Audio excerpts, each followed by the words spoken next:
Thank you for tuning into the Grid Center. I am your host, Shane Falco. I am here to bring you the Big Ten Spring 2012 Conference Championship preview. I'm going to have a couple of new teams here that haven't been here very often. One is UFB. They've been around in the past, but have not played consecutive seasons very often, so they're back in the mix here. And then Franchise, a team that started off very bad and almost looked like they were in danger of folding last season in the fall, and have come roaring back to make a championship run here. They are former champs of the C League, now moved up and they're competing, so it should be interesting here. Neither one of these teams is a 1 or 2 seed, or sorry, UFB is a 2 seed, and so no number 1 seed made it this time. UFB features the number 1 offense in the Big Ten, led by Conference MVP Witt, and he was also a finalist for the Hunky Cooper Award. UFB was the number 7 defense in the conference. Oh, excuse me. They were the number 7 defense in the conference, with some timely play and forcing turnovers. Franchise actually was the number 3 offense in the Big Ten and finished number 6 defensively. Something that they're normally known for is their defense and physical play. So we have a contrast of styles here. As Franchise likes to get after you on defense, likes to be physical with the ball, run the ball on offense, control game, let Penny run it from the quarterback spot. UFB runs a spread, let Witt beat you with his athleticism, and then make the throws. So again, an interesting contrast in style here. These two teams did not play in the regular season because of the 12 teams in the Big Ten. So there was a couple of teams that didn't match up in the regular season, and these were 2 of them.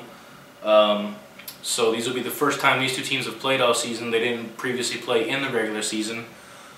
Franchise has played 2 teams previously during the season that featured a spread offense, and neither of those games did they fare well, losing both by an average score of 26-6.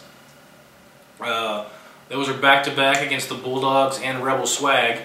Again, they didn't match up fairly well with either one of those 2 teams. However, after that loss to Rebel Swag, when they started 1-4, they went on to win 7 straight games, including the playoffs, to make this championship run. And they've done it in a variety of different ways. They ended the season with some very big wins and big margins of victory, and then they went in the playoffs and had a very defensive battle with the agency. Score that was 12-6 in the regular season for the agency, and playoff time it was 12-7 in favor of the Franchise, and they scored both of their touchdowns off punt returns.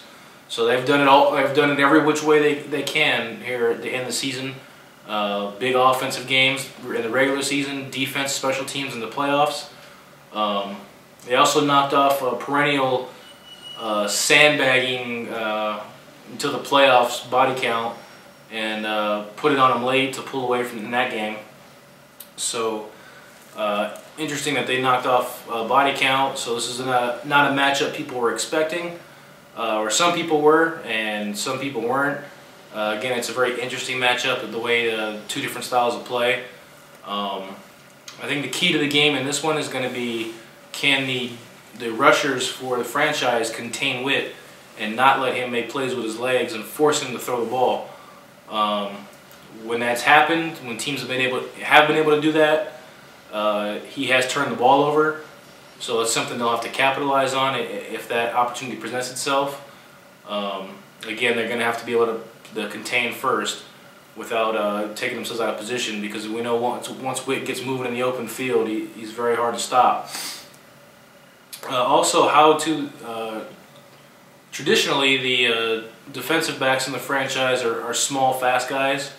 We had Offensive Player of the Year candidate in Prentice Albright from UFB. He's a very big, tall slot receiver.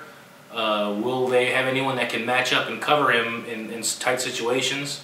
That's going to be something to look out for as well. And also, how will Penny handle the pressure defense that UFB likes to run? They like to bring a lot of pressure. They're not shy about rushing people. Will the offensive line hold up and give him time to make plays? And will he be able to make plays with his feet even with that? That's going to be a very big key to the game. And obviously their best defense will be keeping Witt off the field on offense. So I think that's the big key there also.